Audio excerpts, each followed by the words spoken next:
সেই অগাস্ট থেকে আপনি বলে আসছেন যে আওয়ামী লীগকে বাদ রেখে নিষিদ্ধ করে নির্বাচন গণতন্ত্র ঠিকঠাক চর্চা হবে না। আমি প্যারাফ্রেজ করছি, correct me if I am রং।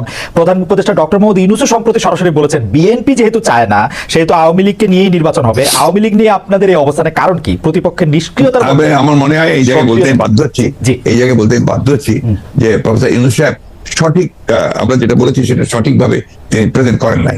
কারণ আমরা চাই, এই কথা আমরা কোথাও বলিনি। আমরা বারবার একটা কথাই বলে এসেছি যে আওয়ামী লীগ একটা রাজনৈতিক দল, সে রাজনীতি থাকবে কিনা, নির্বাচন করবে কিনা, it will be decided by the people, not by a particular political party. আমি একটা রাজনৈতিক দল, আওয়ামী লীগ একটা রাজনৈতিক দল। সুতরাং আমি মনে করি এটা আমাদের জন্য শোভনীয় নয়, স্বাধীন নয় যে আরেকটা দল থাকবে কি থাকবে সেই সম্পর্কে কমেন্ট করা। ওকে, পরিষ্কার। নির্বাচনেই সিদ্ধান্ত হবে যে আওয়ামী লীগ থাকবে কি থাকবে না। তাহলে হচ্ছে যে আপনাদের সাথে এইটা নিয়ে ডক্টর ইউনূসের আসলে সেই অর্থে কথা হয় না। আপনি বললেন যে সেটা আসলে হয়তো ওনার কাছে ভুল উপস্থাপন করা হয়েছে বা উনি ভুল বুঝেছেন। আমি জানি না উনি কিভাবে বলেছেন, এটা ওনার বক্তব্য। কিন্তু আমরা দর্শকদের মধ্যে অনেকেই একটি প্রশ্ন করছেন, একটু যেটি হচ্ছে যে আপনি গত 15 বছরের, বা যদি আমি বলি যে শেষ 7-8 বছরে আপনি অনেক বেশি যার সাথে মাঠের রাজনীতিতে আপনার কথার লড়াই হয়েছে, সেই ওবায়দুল কাদের সাহেব একবার বলেছিলেন যে আপনার বাসায় গিয়ে উঠবেন এবং উনি এখন কোথায় আছেন সেটি জানেন না। আপনি জানেন কিনা এটি কেউ জানতে চাইছেন। আপনার কাছে আশ্রয় চেয়েছিলেন কিনা তিনি, আর কি প্রশ্নটা অনেকটা। আমি এই ধরনের প্রশ্নের উত্তর দেই না। ওকে, এটাকে আমি মনে করি যে রাজনীতিটা এটা খুব ইম্পর্টেন্ট না। ওকে, ঠিক আছে, আমি নেক্সট প্রশ্নে যাই। প্রশ্নে যাওয়ার আগে আসলে আপনার একটি কোট নিয়ে আমরা দর্শকদের কাছে জানতে চাইছিলাম যে সংবিধান সংস্কার হতে হলে নির্বাচিত সংসদ দরকার বলেছিলেন জনাব মির্জা ফখরুল ইসলাম আলমগীর। এই অবস্থান সঠিক বলে মনে করেন কিনা? এই অবস্থান সঠিক বলে মনে করছেন শতকরা 35% দর্শক, শতকরা 65% দর্শক মনে করছেন যে এই অবস্থান সঠিক নয়। 75,000 দর্শকের মধ্যে ভোট দিয়েছেন। আপনি এটা নিয়ে মন্তব্য করলেও করতে পারেন। অনেকেই মনে করছেন যে আগে সংস্কার হওয়া উচিত, পরে নির্বাচন হওয়া উচিত। এই ব্যাপারটিতে কি আপনার কাছে মনে হয় যে এটিতে আসলে কোনো একটা রেফারেন্ডাম দেওয়া উচিত, বা এটি আসলে? দেখুন, রেফারেন্ডাম দিলেও তো আপনার কনস্টিটিউশন অ্যাসেম্বলি লাগবে। রেফারেন্ডাম দিবে কে? আপনার মূল জায়গাগুলোতে আপনার ওইভাবে আলোচনা করতে আসলে না, আপনার যে আসলে এই সিদ্ধান্তগুলো নিতে হবে তো একটা ইলেক্টেড বডিকে। Right, elected body constitution assembly হতে পারে, পার্লামেন্ট হতে পারে। আপনি সংবিধান যখন আপনি পাস করবেন, এই সংবিধান পাসটা করবে কে? করবে উইথ দ্য অথরিটি। সংবিধান নিয়ে যখন কথা উঠলো তখন আরেকটা জনপ্রিয় কথা এরকম যে এই সরকারের আসলে সংবিধানের এত অনুগামী হওয়া দরকার ছিল না যে আসলে সংবিধানটাকে, আপনি কি এটা কেন সরকারের সংবিধান নিয়ে অনুগামী হওয়া দরকার ছিল না কেন? কারণ এটি ফ্যাসিস্ট হাসিনার সংবিধান, মানে যারা যেটি বলছেন সেটির কথা আমি বললাম আর কি। বিষয়টা তো ঠিক, ফ্যাসিস্টের সংবিধানকে আপনি বিপ্লব করে উড়িয়ে দেন, বাতিল করে দেন, সেটা আপনারা করেন নাই। সেটা তো এই সরকার করে নাই, বা তারা করতে পারে নাই। এটা যদি আপনার বাতিল করে দিত, সংবিধানকে উড়িয়ে দিত, একটা বিপ্লবী সরকার, প্রশ্নগুলো অবান্তর। এখন এই প্রশ্নগুলো করা মানে হচ্ছে আপনার পিছন দিকে চলে যাওয়া এবং এটাকে ড্র্যাগ করা। আমি মনে করি আলোচনা করার খুব বেশি প্রয়োজন নেই। আচ্ছা, না, শুধু একটু এটা জানতে চাই যে এটা যে আসলে ওরা বিপ্লবী সরকার করতে পারলো না, তখন যে সংবিধানটাকে উড়াই দিতে পারলো, এর পিছনে কি কোনো কারণ আছে? আপনাদের কোনো পরামর্শ আছে? বা ডক্টর, আমি জানি না তাদের তো আসলে একটা জিনিস আপনারা কেন ভুল করছেন। যখন এই আপনার বিপ্লব হয়, তখন কি ছাত্রদেরই বা আপনার কোন রকমের একটা অর্গানাইজ পলিটিক্যাল পার্টি, দেখেন একটা বিপ্লব করতে হলে একটা বিপ্লবী সংগঠন দরকার, বিপ্লব করতে হলে একটা বিপ্লবী সেনাবাহিনী দরকার। এই বিষয়গুলোতে আমরা সবাই যা যা খুশি বলে যাচ্ছি, যার যেমন খুশি। এটা ঠিক না তো। আপনার বাস্তবতা সব কথা বলতে হবে, তাত্ত্বিক কথার সঙ্গে সঙ্গে বাস্তবতা থাকতে হবে। তো আমার কাছে মনে হয় যে এই বিষয়টি আপনি যেভাবে পরিষ্কার করলেন, সেটি আগেও আপনি বলেছেন, সেটি আসলে পরিষ্কার হলে আমাদের সবারই সুবিধা। এখন কেউ বলছেন এটি বিপ্লব না গণঅভ্যুত্থান না কি, সংবিধান থাকতে হবে না রাখতে হবে, সেটি নিয়ে আসলে অনেক কথা। রাষ্ট্রপতি নিয়ে আপনার এগুলো নিয়ে আমার খুব মাথা ব্যথা নাই ভাই। আমি আপনাকে খুব পরিষ্কার করে একটা কথা বলি, আই এম টোটালি ডেমোক্রেট। আমি একটা আপাদমস্তক গণতন্ত্র বিশ্বাসী মানুষ, এবং গণতন্ত্র বিশ্বাসী মানুষ বলে আমি গণতন্ত্রের কথাই সবসময় বলি। এটা তো হয়তো কেউ এগ্রি করবে, কেউ এগ্রি করবে না, কেউ বিভিন্ন কথা বলবে, কেউ বুঝতে পারবে না। কিন্তু আমি এটা বুঝি, যেহেতু একসময় বিপ্লবী দল করেছি, একসময় বিপ্লবের কথা বলেছি, বিপ্লবও করেছি, যুদ্ধও করেছি। আমি যেটা বুঝি সেটা হচ্ছে যে বিপ্লব যদি কেউ করতে চায় তাহলে তাদেরকে বিপ্লবী সংগঠন লাগবে, বিপ্লব যদি করতে হয় তাদেরকে বিপ্লবী সেনাবাহিনী লাগবে। তারা ওই বিপ্লবকে এক মুহূর্তের জন্য কন্টেইন করা যাবে না।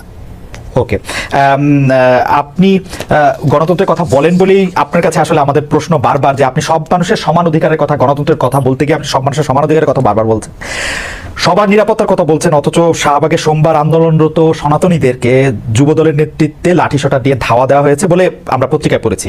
আমরা যে কাজ প্রশাসনকে, পুলিশকে, সরকারি দলের লোকজনকে করতে দেখি, সেই দায়িত্ব আসলে যুবদল কেন নিচ্ছে? আপনি এটা নিয়ে কিছু বলবেন? এই দায়িত্বটা যুবদলের উপরে কেন চাপাচ্ছেন আপনারা? যুবদল যে করেছে তার প্রমাণ আছে কেন? ওয়াই দিস এই ধরনের বক্তব্য যাওয়ার চেষ্টা হচ্ছে কেন? আমি সবসময় আমরা লক্ষ্য করেছি যে একটা এই ধরনের ঘটনাগুলোর সঙ্গে বিএনপিকে জড়িত করার চেষ্টা করা হয়। এই ধরনের ঘটনাগুলোর সঙ্গে এটা কোনো মতেই বিএনপির সঙ্গে কোনো সম্পর্ক নেই। এটা হয়তো গভর্নমেন্ট, পুলিশ তারা করেছে এটা। আর সেই সঙ্গে আপনার সেই ছেলেরা যারা আপনার হয়তো সেখানে একজন ছিল তারা করেছে। যুবদলের কেউ এটার সঙ্গে জড়িত ছিল না। তার মানে যুবদল পার্টি কখনোই ছিল না। তার মানে bdnews24.com এর যে রিপোর্টটা আমরা পড়ছি, সেই রিপোর্টের ক্ষেত্রে এই কথা বলা হয়েছে, তাহলে এটা আসলে ঠিক? আমি এই রিপোর্টের সঙ্গে একমত নই। ওকে, আমরা 5 আগস্টের পরে এইটা খুব দেখতেছি যে বিএনপির সমালোচনা করতেছেন জামায়াতের আমির, বিএনপিকে ইঙ্গিত করে এরকম কথা বলা হয়েছে তাদের তো নির্বাচনও লাগে না, আওয়ামী লীগ ইতিমধ্যে যা দখল করেছিল, আওয়ামী লীগ ফুটপাত থেকে শুরু করে সব বিএনপি দখল করে নিয়েছে, যা আওয়ামী লীগ 15 বছর সাজিয়েছিল তা দখল করে নিয়েছে, 80% দখল করে নিয়েছে, ইত্যাদি ইত্যাদি। এই ব্যাপারটাকে আসলে পলিটিক্যালি আপনি কিভাবে দেখছেন? যে মানে আসলে মানে আমি পলিটিক্যালি ভিন্নভাবে দেখি। আমি ব্যক্তিগত আমি খুব পজিটিভ মানুষ, আর আমি আপনার ঠিক ওই নিন্দুকের পর্যায়ে পড়ি না ব্যক্তিগত ভাবে। মেবি আমার পলিটিশিয়ান হিসেবে দুর্বলতা হতে পারে। আমি প্রত্যেকটা জিনিসই আপনার সামনে ফরওয়ার্ড লুকিং দেখতে চাই, পজিটিভ ভাবে দেখতে চাই।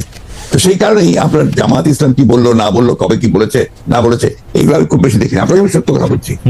আমি মনে করি জামাত ইসলাম আমাদের সঙ্গে ইতিপূর্বে ফ্যাসিস্ট বিরোধী আন্দোলন করেছে, ছিল।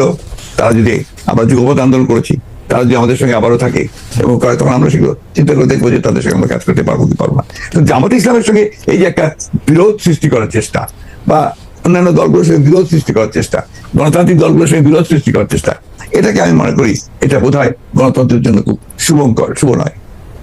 আমরা এটি দেখেছিলাম যে এই শেখ হাসিনা সরকারের সময়ও আপনি সব সময় সব রাজনৈতিক দলের সাথে সংলাপ, আলোচনা, কথাবার্তা প্রাধান্য দিয়েছেন। যারাই আপনার কাছে এসেছেন বা যারাই আপনাদের সাথে কথা বলতে চেয়েছেন তাদের সাথে কি ধরেন আমরা এক ধরনের নাগরিক ঐক্য দেখেছিলাম, মানে নাগরিক ঐক্যকে আমরা একসাথে দেখেছিলাম। আমরা দেখেছিলাম যে ডক্টর কামাল হোসেনের দলের সাথেও আপনাদের একটা ওই ঐক্যগুলির বা ওই রাজনৈতিক দলগুলির সাথে বিএনপির কথাবার্তা বা প্ল্যাটফর্মটা এখন কেমন? মানে আমি আর নাম খুবই ভালো। আমাদের প্রত্যেকটি দলের সঙ্গে প্রত্যেকেরই আপনার অত্যন্ত চমৎকার একটা আপনার যোগাযোগ আছে। যেহেতু আপনার এখন সময়টা ভিন্ন হয়ে যাচ্ছে, আমরা নিজেদের কাজ করার চেষ্টা করছি।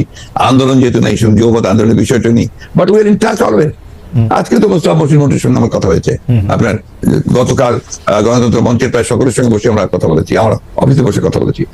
We are in touch. আমরা বিষয়গুলো দেখছি, পর্যবেক্ষণ করছি। আমরা সরকারকে যতটুকু পারা যায় আমাদের পরামর্শ দেওয়ার চেষ্টা করছি। আমরা গণতন্ত্রটা চাই, আমরা নির্বাচনটা চাই দেশের স্বার্থে, জনগণের স্বার্থে। কালের কণ্ঠকে আপনি একটি সাক্ষাৎকার দিয়েছিলেন, সেখানে জাতীয় সরকার নিয়ে একটি প্রশ্ন আসছিল। সেখানে আপনি বলছিলেন যে এরই মধ্যে আন্দোলন অংশগ্রহণকারী একটি দল নিয়ে একটি জাতীয় সরকার গঠন করার কথা বলেছি। এই জাতীয় সরকারটার কি নির্বাচন পরবর্তী সময় হবে? এটা আমরা বলেছিলাম যখন আমরা আপনার যুগপৎ আন্দোলনে যাই, সমস্ত রাজনৈতিক দলগুলোর সঙ্গে আমরা আলোচনা শুরু করি। এটা ছিল আমাদের প্রায় 2-3 বছরের একটা প্রক্রিয়া। 2-3 বছরের এই প্রক্রিয়ার পরে আমরা ওই যুগপৎ আন্দোলনে একমত হই এবং এটা এগিয়ে যাই। এখানে আমরা যেটা চিন্তা করেছিলাম যে আমরা আন্দোলন করব, আন্দোলন করার পরে নির্বাচন হবে।